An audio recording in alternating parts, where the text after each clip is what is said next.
nós hoje estamos vivendo um momento de evangelho com muita facilidade, damos muito pouco valor à palavra do Senhor, deixamos a Bíblia de lado, deixamos de qualquer forma. Irmãos, eu tenho um carinho especial com a palavra do nosso Deus, porque quando eu deixo o carinho, eu fico chateado, porque é a palavra do nosso Deus, é através dela que nós o conhecemos. E a gente tem visto aí a grande juventude abrindo mão da palavra do Senhor. Às vezes estamos em casa, é a minha Bíblia, mas o meu filho pode riscar, pode desenhar, pode rabiscar, deixa de qualquer lado. Tem Bíblia para todos os gostos, né? Tem a 007 que a gente bota no bolso, ninguém precisa saber que a gente é crente. Tem aquela colorida, tem Bíblia para mulher, tem Bíblia da Vitória, tem Bíblia disso, Bíblia daquilo outro. Mas a palavra de Deus é única, né? E aqui a palavra do nosso Deus, em Hebreus, diz o quê? Que a palavra de Deus ela é o quê? É viva e eficaz. E aí quando eu vou para essa parte que fala a respeito dela ser viva, é porque mediante a fé, ela não é um livro comum como qualquer outro livro que está lá na estante da nossa casa, que a gente lê quando tem vontade, quando de repente precisa de uma autoajuda. Não, é palavra viva. A palavra do nosso Deus lá em João diz que no princípio, lá no princípio ele era o verbo se fez carne, se fez vivo, veio aqui e cumpriu a palavra de Deus. Então não é um livro simplesmente, é um livro onde de repente alguns profetas, alguns fariseus, alguns hebreus escreveram, é um livro religioso. Não, é viva, ela tem eficácia. A palavra do nosso Deus diz assim, que é viva e eficaz e mais penetrante do que qualquer espada de 2 gumes. Quando diz que é viva é porque é mediante a fé. Jesus logo se fez carne e veio aqui cumprir o querer de Deus para completar o plano do Senhor. E quando diz que é eficaz é porque é uma palavra que salva, liberta, cura e santifica. Glória a Deus. Amém? Essa é a palavra do nosso Deus. A palavra é viva e eficaz, ela tem eficácia, ela é poderosa. Ela não é um livro simplesmente que diz assim, olha, você quer fazer isso, uma simpatia assim, essa não. É uma palavra viva e eficaz, que quando diz que o posto vai andar, mediante a fé em Jesus Cristo, vai andar. Quando diz que aquele que está lá na tua casa vai ser salvo, mediante a fé em Jesus Cristo, vai ser salvo. Quando diz que mediante a fé em Jesus Cristo, a porta vai se abrir. Quando diz que mediante a fé em Jesus Cristo, o justo não vai deixar o bom, isso tudo vai acontecer. Mas é mediante a fé, e é mediante o conhecer a palavra de Deus, porque ela vai penetrando, ela vai trabalhando. E quando diz assim que ela é uma espada de 2 gumes, aí vai ficando estreito, né, irmãos? Porque ela é de 2 gumes, ela vai para vocês, mas ela vai para mim também. E o que a gente mais vê aí é pessoas pregando o Evangelho e não vivendo o Evangelho, vendendo o Evangelho de qualquer forma. Olha, venha para cá. Nós temos uma campanha maravilhosa, irmãos. Estou aqui na minha igreja já há 25 anos, só 25 anos. E tenho visto Deus agir aqui nessa casa.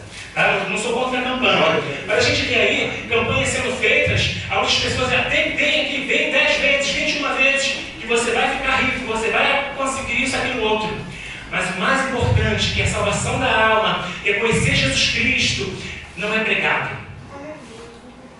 E aí quando diz que a espada de 2 gumes, porque ela mostra para lá, e a responsabilidade cai sobre mim também. Quando eu tenho a oportunidade de pegar esse microfone e não passar para os irmãos, não passar para as outras pessoas aquilo que a Bíblia diz, que é para eu pregar o Evangelho, tempo e fora de tempo. Quando diz que eu tenho que cantar aquilo que Deus quer que eu cante e viva cantando, ter uma vida de adorador. Não apenas uma vida onde eu carrego a Bíblia, né, e só prego a parte boa, porque o Evangelho também, irmãos, é um Evangelho de renúncia. Eu preciso renunciar, eu preciso falar assim, eu não quero isso para a minha vida. Para que eu possa dizer, está tudo bem, e ver tudo bem de Deus agindo, eu preciso abrir mão de algumas coisas.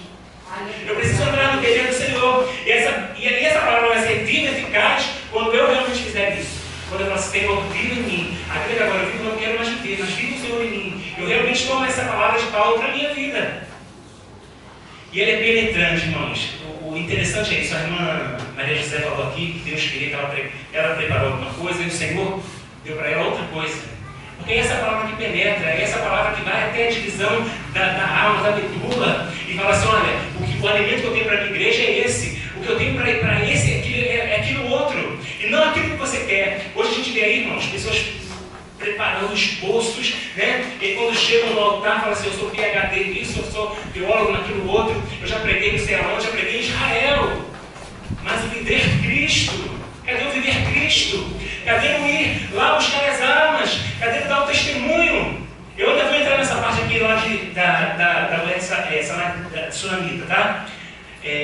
Mas cadê o viver Cristo para eu testemunhar, para as pessoas olharem para mim e ver Cristo? E ver que realmente a palavra que eu prego, ela é eficaz. O testemunho começa em mim, na minha vida, e não na com a minha boca. Né? O louvor começa, não é na entonação da minha música, mas é no exemplo que eu tenho de vida. E aí o Senhor vai agir, né? No momento em que eu abrir a boca para cantar, no momento que eu abrir a boca para pregar, para ensinar, para exercer aquilo que Deus me chamou, aquilo que Deus te chamou. E eu vou ver a eficácia de Deus. E ela é reveladora. Lá no versículo 13, que nós lemos, ela diz o quê? Alguém está aberto aí ainda? E dele, antes de todas as coisas, estão nuas, patentes aos olhos daquele que tem Não há nada é coberto. Eu consigo esconder do pastor João, eu consigo esconder do presbítero Carlos, Isaac, todos eu consigo. Até da minha esposa eu consigo esconder. Mas do meu Deus eu não consigo. Não é? É assim, diante dele, tudo está nu, está tudo nu, patente diante dos olhos dele, não adianta, os olhos dele são como chama de fogo, olhando tudo, e esse é o tempo de nós consertarmos a nossa vida diante do Senhor, diante do altar. Senhor, eu estou assim dessa forma, eu não quero isso para a minha vida, eu quero estar diante do Senhor como o Senhor quer, como realmente um vaso de honra na tua casa, eu quero que essa palavra tenha eficácia na minha vida, mas para isso tem que começar em mim querer. Senhor, eu abro mão dos meus sonhos, eu não quero apenas cantar, mas eu quero realmente abrir mão dos meus sonhos, porque os seus sonhos são os melhores para mim. É uma palavra reveladora. E aí, indo lá para o livro de 2 Reis, irmãos, que é o que eu quero mais fazer um link maior, aquela mulher, irmãos, era uma mulher que tinha posses, possuía bens, ela não tinha necessidade nenhuma, mas ela vê um homem de Deus passando ali, né, que constantemente voltava naquela cidade e ali fazia obra, e ela chamou seu marido: vamos preparar um local para aquele homem, porque ele constantemente vem até aqui, e é um homem santo de Deus, está lá no versículo 9, é um santo homem de Deus, vamos fazer. E naquela época era comum hospedar as pessoas nas suas casas, mas ela não simplesmente quis hospedar, ela quis preparar algo de especial para aquele homem, porque era um santo homem de Deus, ele tinha um testemunho de vida. Ele tinha um testemunho de vida. E ela começou a olhar para ele e falou assim: olha, tem um homem de Deus ali. Aquele é um homem de Deus. É um homem sério, é um homem que leva a palavra de Deus a sério. É um homem que eu vejo Deus na vida dele. É um homem que ora e Deus opera. E ela prepara sem querer nada em troca. Mas o homem de Deus quer ser grato a ela, e o nosso Deus é um Deus de recompensas também. E quando ele pergunta para o seu servo Geazi se ela tinha alguma necessidade, e o servo vai até ela, pergunta, questiona ela, e ela fala: não quero, eu estou no meio do meu povo, estou bem aqui, não preciso de nada, eu não quero nada, eu estou bem aqui, eu tenho tudo, eu não preciso de mais nada. Mas aquele homem percebe que ela tinha uma necessidade maior. Era uma mulher que era casada com um homem mais idoso, não tinha filhos e nem tinha condições humanas de ter filho. E ele vai falar lá para ele e dizer: olha, ela é casada com um homem mais velho e não tem filhos. E aquele homem vai até ela e fala para ela que no tempo de Deus, no tempo certo determinado, no tempo de Deus, ela teria um filho. Aí dá o ponto X da história, irmãos. Não podia ter filho e no tempo certo de Deus ela ia ter um filho. Aquele santo homem de Deus que era um homem que não mentia, porque era um homem santo de Deus, um homem que tinha uma vida com Deus, fala isso para ela, profetiza sobre a vida dela: olha, você vai ter um filho no tempo certo de Deus. Ela segurou aquilo para ela e no tempo certo de Deus ela vai gerar um filho. E passa-se um determinado tempo, na correria dos dias, vão se passando, aquele filho adoece. E o pai manda o filho se recolher, a mãe recolhe o filho, ela leva o filho para o quarto, aquele filho morre lá no quarto. Ela fecha a porta daquele quarto, deita o menino lá no quarto onde aquele profeta dormia e vai buscar resposta. Quando ela desce, o marido dela fala assim: isso aí eu traduzindo aqui, tá, irmãos? Está tudo bem? Vai tudo bem. E nada estava tudo bem. Porque aquilo que ela não tinha, não possuía, passou a existir e ela perde. E imaginem vocês, irmãos, a gente já perde sono, né? Quando o filho está com dor de cabeça, quando o filho não dorme, aqueles que têm os filhos mais velhos, quando não chega pela madrugada, não dorme, não é? Você dorme, não dorme direito, né? O corpo está dormindo, mas a mente está funcionando. Né? Se tem algum problema particular, a gente não consegue fixar a esperança, a gente fica perdido. Mas quando você tem Jesus, irmãos, você fica realmente, o seu espírito começa a se balançar, mas você olha para a palavra, tem a palavra viva e eficaz, você olha e fala: está tudo bem. Mas não está tudo bem não, perante os olhos humanos. Mas aquela mulher fala: não, vai tudo bem. E aquele homem fala assim para ela: olha, não é sábado. Naquela época, sábado era um dia de descanso, não podia fazer nada, então assim, era um dia que podia ir adorar, era um dia que podia ir buscar o profeta, ir orar com o profeta, circular. Não é o ano da lua nova, porque o ano da lua nova não, perdão, está aqui, ó. Não é a lua nova, exatamente, no versículo 23. Não é a lua nova, era a data que se marcava o início do mês. Então, automaticamente poderia ir para outro local, não tinha restrições nenhuma. Então, esse dia ela poderia ir buscar resposta. Não é nada disso, mas mesmo assim ela foi. Vai tudo bem. E lá vai aquela mulher, e quando ela chega perto, próximo do local onde eles estavam, lá no Monte Carmelo, Geazi desce, mandado por Eliseu, e pergunta: vai bem contigo? Com certeza, irmãos, o espírito dela queria dizer: olha, não vai nada bem. Mas ela sabia com quem ela deveria falar. Ela não falou com qualquer um. Por mais que Geazi fosse servo de Deus, ela não falou com qualquer um. E muitas das vezes, irmãos, a gente começa a falar na nossa igreja, né? Eu vou rasgar o verbo mesmo, porque eu rasgo o verbo, né? E muitas das vezes a gente começa a falar com um, com o outro, ciclano, pelotando, e a gente fala com todo mundo. A gente fala com a pessoa certa. Eu não estou dizendo para você não deixar de falar, não. Você tem que falar para algumas pessoas, mas às vezes a gente fala para todo mundo e acaba virando uma fofoca dentro da igreja. Quando na verdade deveríamos falar com aqueles que oram, deveríamos falar procurar o profeta de Deus, procurar servos do Senhor, que vai te dar orientação: olha, meu filho, vamos orar juntos. Temos aí o pastor João que está constantemente, irmãos, aberto, isso eu falo de fato, a marcar um gabinete pastoral, marcar um momento onde a gente vai te orientar, vamos orar, eu vou chorar com você. Isso é fato. Isso é inquestionável, que ele vai orar por você, tenho certeza disso. Mas não fazemos. Eu falo para o meu melhor amigo, da esquerda, melhor amigo da direita, mas eu não procuro um homem de Deus, eu não procuro o Senhor, mas falo para o Senhor. Eu sei que você está falando no seu coração: olha, eu devo falar para o Senhor, realmente tenho que falar para o Senhor. Mas a Bíblia diz o seguinte: confessai os nossos pecados uns aos outros, para que sareis. Existem feridas espirituais meio do povo, mas por quê? Porque não confessam. Aí a gente fica entre dois extremos, né? Aquele extremo do catolicismo que tem que confessar para o padre, para ele te determinar o que você tem que fazer para você ser perdoado. Então, a Bíblia não diz isso, pagar as indulgências. A Bíblia Sagrada não fala isso. Mas a Bíblia Sagrada fala para que nós confessemos os pecados uns aos outros para que saremos. E nós não fazemos. Outros falamos e apenas falamos para o Senhor, que é saudável assim aos extremos, porém você precisa se relacionar. Deus não fez homem para homem viver só. Deus fez a esposa para viver, mas também fez o teu irmão para orar por você, orar e chorar com você. E não fazemos. Falamos para todo mundo, né? E não nos direcionamos. Tem culto de oração. Cadê o culto de oração? Vem aqui, vocês ficam pingados. Cadê o culto da escola dominical? 2 luzes. Não é? É ou não é, irmãos? Vai tudo bem contigo? Estou ouvindo a mosca voando. Glória a Deus, aleluia! Irmãos, as palavras vão atacar também, tá? Antes de cortar para vocês, corta para mim. Porque é a palavra do nosso Deus. Com quantos você conta na tua vida? Com teu pai, com a tua mãe, com o teu chefe, que de repente vai segurar o teu emprego. Por um tempo, ele pode segurar de repente. Mas a economia pode circular, mudar a história, e ele pode ser demitido e não vai te segurar. Com o teu melhor amigo, aquele teu melhor amigo. Eu tinha o melhor amigo da infância, aquele era o meu melhor amigo. Aí às vezes nós temos dentro da casa do Senhor servos, homens e mulheres de Deus, porque ainda tem na terra homens e mulheres de Deus sérios, mas não, eu prefiro aquele outro lá da minha infância que cresceu comigo, ele fez futebol comigo, ele serviu comigo, ele é do colegial comigo, esse é de confiança. E aí sabe o que ele vai te dizer? Eu conheço alguém que aconteceu isso também. O casamento dele faliu. O emprego dele, ele desistiu do emprego, ele é um ou outro. Quando na verdade deveria buscar resposta na Bíblia e não busca. Quando eu busco orientação na palavra do Senhor, eu vou saber o que fazer. A Bíblia tem resposta para todas as coisas. A palavra de Deus é viva e eficaz. É viva e eficaz. E o que fazemos? Deixamos ela de lado. Vai tudo bem contigo? Amém. Aleluia. Aleluia. E aí, aquele homem pergunta para aquela mulher: vai bem contigo?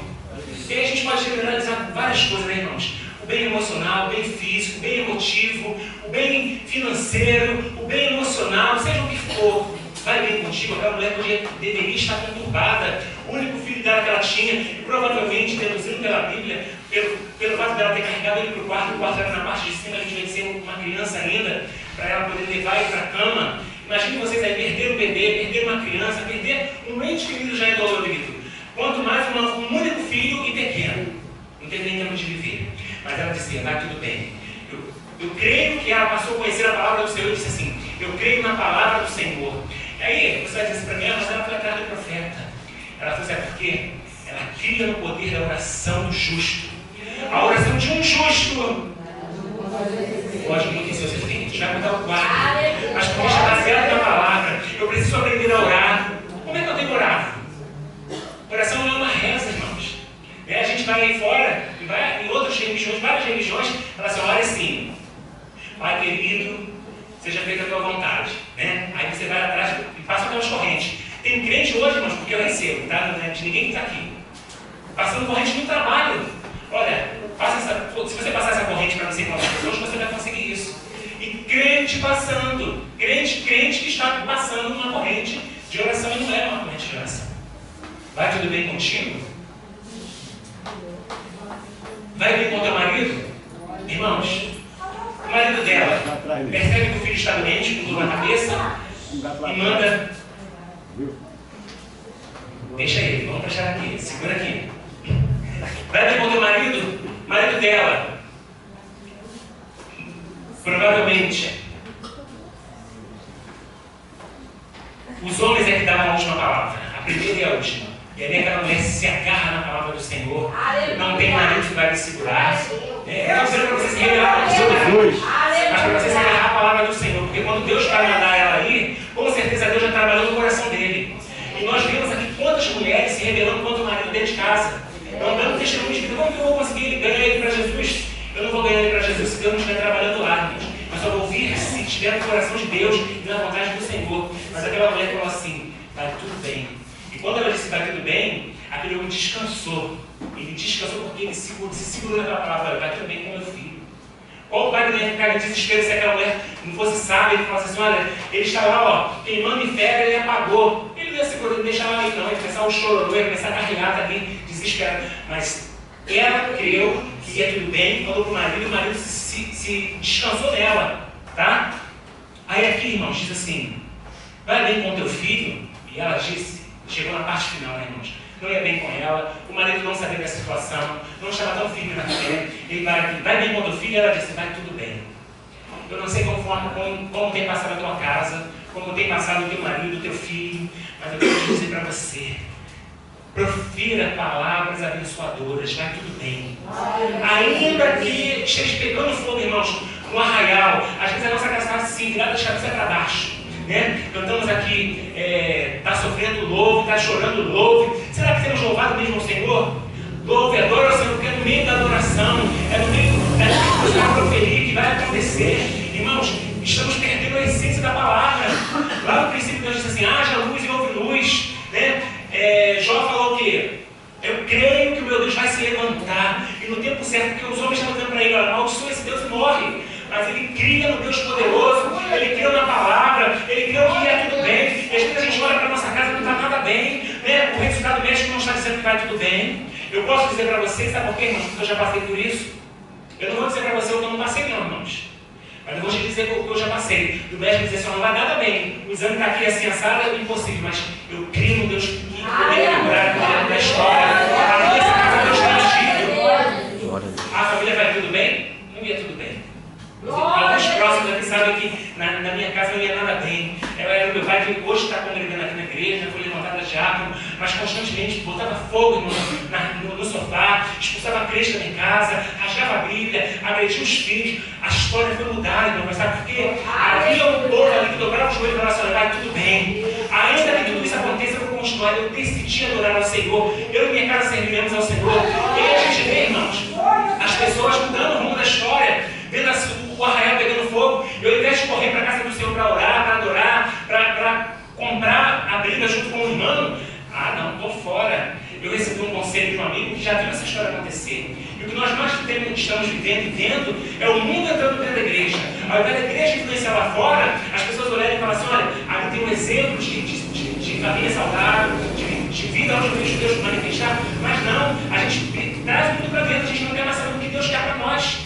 Não quero mais saber, não importa mais. Quando diz que eu tenho que perdoar, quando diz que eu tenho que dar a face do outro lado. Não, peraí, eu tenho que agir. O Senhor é Senhor da tua vida? Ou você que é o Senhor da tua vida? Quem é o Senhor da tua vida? Deixa Deus ser Senhor. E às vezes não deixamos, escolhemos, decidimos, peraí, está dessa forma, então eu vou agir dessa forma, peraí, eu vou dar resposta, quando na verdade precisamos, ficar quieto, aquietar-nos e saber que eu sou Deus, serei exaltado no tempo certo, trabalhando com salmos. Vai tudo bem contigo? Meu querido, quando eu olho para a palavra do Senhor, mesmo mediante situações adversas, situações difíceis, eu posso dizer que vai tudo bem. Ainda que o seu casamento esteja o primeiro da fila para terminar, mas olha para a palavra do Senhor quando diz que o que Deus uniu, o homem não pode separar, o que Deus levantou, ninguém vai abater. O que Deus abriu, ninguém fecha. Operando Deus, quem impedirá? Operando Deus, quem impedirá? Não vai ser o teu sogro, não vai ser tua sogra, não vai ser nem mesmo teu esposo. Foi Deus ou o homem que te uniu? Aí vai responder assim: ah, não, mas esse casamento não foi Deus que uniu. Tem que saber, a resposta é essa, né? Tem que saber se foi Deus, mas isso não foi Deus. Meu querido, isso você tinha que ter visto antes, bem antes. Agora, meu filho, dobra o teu joelho, interceda e Deus vai mudar a história.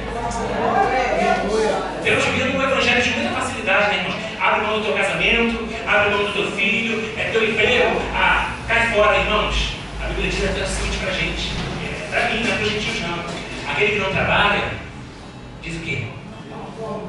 Não coma. Diz até isso, irmãos. Aí a gente fala assim: meu Deus, tem resposta para tudo? Tem resposta para tudo. Esse Deus é poderoso. É o Deus que eu tenho orgulho de dizer, que eu sirvo. E durante esses anos aí que eu estou servindo ao Senhor, eu tenho visto a mão de Deus. Irmãos, uma coisa que às vezes me inquieta, fala assim: Senhor, me dê sinais. Me dê sinais que o Senhor está na jornada.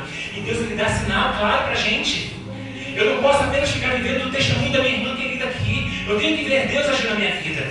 Mas para isso, irmãos, eu preciso me posicionar. Eu preciso me posicionar. Pai, o que o Senhor quer? O que o Senhor quer diante dessa situação? O que o Senhor quer falar? Às vezes me retirar para orar. Eu preciso me retirar até mesmo da multidão. Eu preciso ter a minha individualidade com o Senhor. Será que estamos fazendo isso? Não temos tempo. Estamos tão envolvidos com tantas coisas, os afazeres, né? Evolução, internet. Temos tempo para a internet, temos tempo para passar mensagens, para passar Twitter, para dizer o que estamos fazendo, mas não temos tempo para dobrar o joelho, para orar e falar: Senhor, o que o Senhor quer? Senhor, por que está acontecendo isso? Deus me ensina, Deus manifesta o teu poder. A Bíblia diz que os sinais seguiriam os que crescem, e não os que criam iam seguir sinais. Aí a gente vê multidões querendo seguir sinais.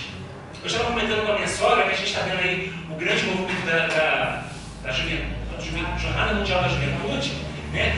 Multidões se espremendo para ir atrás de um homem, e que a gente não vê pregar o Evangelho falando na íntegra, e nós não vemos nem mesmo milagres acontecendo. Aí daí a gente vê a sede do povo de ver Deus agindo. Isso é sede, irmãos. Eu não vou criticar ninguém aqui não, mas é para a gente perceber a sede, né? E nós como igreja que temos a resposta, nós que temos o Logos, nós que somos casa do Senhor, que conhecemos essa verdade que liberta, essa verdade que o homem está buscando, né? Essa esperança, não proferimos com tanta eficácia. A Bíblia está falando assim: olha, a Bíblia tem uma palavra de conforto para você. Eu não quero te dizer que vai ter apenas uma palavra de conforto. E pode ser que no tempo, nesse momento, é um momento de conforto, mas lá na frente vai ser um momento de vitória. Amém. Um momento de mudança. Hoje estamos naquele culto da família, onde a gente consegue contar a quantidade de membros, mas quando a gente tem um culto de Santa Ceia, a gente tem quase que levantar para a gente dar lugar para as pessoas se sentarem. Porque querem estar dentro de um hall de membros, participar da Santa Ceia para dizer para a sociedade, para si mesmo, que estão membrando de uma igreja. Quando na verdade o que Cristo quer é um verdadeiro adorador. Aleluia! Cristo adora com espírito e verdade. Mais do que Santa Ceia, mais do que hall de membros, mas uma igreja lavada, remida no sangue de Cristo, que profere o Evangelho. Aleluia! E que olha para a situação, mesmo adversa, e fala assim: olha, viver com Jesus Cristo não é uma vida de facilidade, uma vida que vai tudo bem durante os 365 dias do meio do ano, não. É uma vida que eu vivo com Jesus Cristo, e que eu sei que a adversidade pode vir contra a minha vida, que a enfermidade, de vez em quando, ela pode até bater na minha porta, e que ainda que alguns olhem e falem assim: olha, é pecado, e muitas das vezes não é pecado, é olhar para a minha vida e falar assim: olha, está desempregado, porque desobedeceu, mas Deus permite também crente ficar desempregado. Deus permite também crente passar por ventos e falar assim, eu sei que o meu Redentor vive e vai tudo bem comigo porque eu creio na palavra do Senhor. Aleluia. Não é o evangelho que indica aí com facilidade, dizendo assim, ó, vem para Jesus e são 1000 maravilhas, você vai ser super-homem e Mulher Maravilha. Eu quero te dizer que na medida em que você está passando o vento, triplicado vai ser a tua vitória. Amém. Glória a Deus. Não seja com firmeza, não. Não seja com firmeza, não. Vai ser triplicado, irmãos. Glória a Deus. Sem carta viva do Evangelho. Sem carta viva do Evangelho. Você vai carregar um monte de crente. É olhar assim para assim, meu Deus, eu não imaginava o tamanho dessa vitória. E as pessoas olharem e falar assim, olha, meu Deus, eu quero ser como essa mulher. Eu quero ser como esse homem. Eu vejo Deus agindo. E Deus vai agindo de uma forma, irmãos, para assustar até mesmo aqueles que estão dentro da casa do Senhor. Quando olhar para a tua vida e falar assim, meu Deus, eu não dava nada por ele, mas ele está ali no cantinho orando, intercedendo, e Deus está se manifestando, Deus está derramando da graça dele. Irmãos, Deus não precisa te chamar para ser grande missionário, grande levita na casa do Senhor, não. Deus quer te chamar para você ir morar lá na glória, mas para isso você precisa se posicionar e falar, Senhor, eu creio até o fim, eu creio até o fim. O que Deus tem para você aqui, irmãos, é maior. É maior do que você pode ver. Eu quero te convidar a você ficar de pé. Eu quero interceder ainda pela tua vida. Aleluia. Talvez você esteja aí ainda não entendendo porque Deus está falando com você dessa forma. Deus tem os seus meios que são inexplicáveis, né? Nós não podemos questionar o Senhor. Deus é Deus e ponto final. É Ele que sabe o que é melhor para a minha vida e para a tua vida. Mas às vezes queremos aí falar, Deus, é dessa forma, dar um jeitinho, uma ajuda, tentamos dar uma ajuda para Deus. E Deus não precisa de ajuda de homem nenhum. Eu quero que fulano bote a mão na minha cabeça, porque se ele orar vai acontecer. Deus, pela sua infinita misericórdia, já tem vários Eliseus na terra. Mas esse é o seu momento. E você pode orar e dobrar os seus joelhos e dizer, Senhor, está tudo preto, está tudo em negrito, mas eu creio que vai tudo bem. Nós vamos estar entoando uma canção aí, não sei qual vai ser. Eu quero te convidar a vir aqui no altar, a profetizar no vale, que vai tudo bem. Vou estar orando ainda pela tua vida. Não se intimide, não. Porque o diabo tenta fazer isso, a gente se intimidar. E quando a gente se intimida, a gente não profere, a gente não toma um passo de fé. É um ato de fé. É mediante a tua fé que Deus vai agir.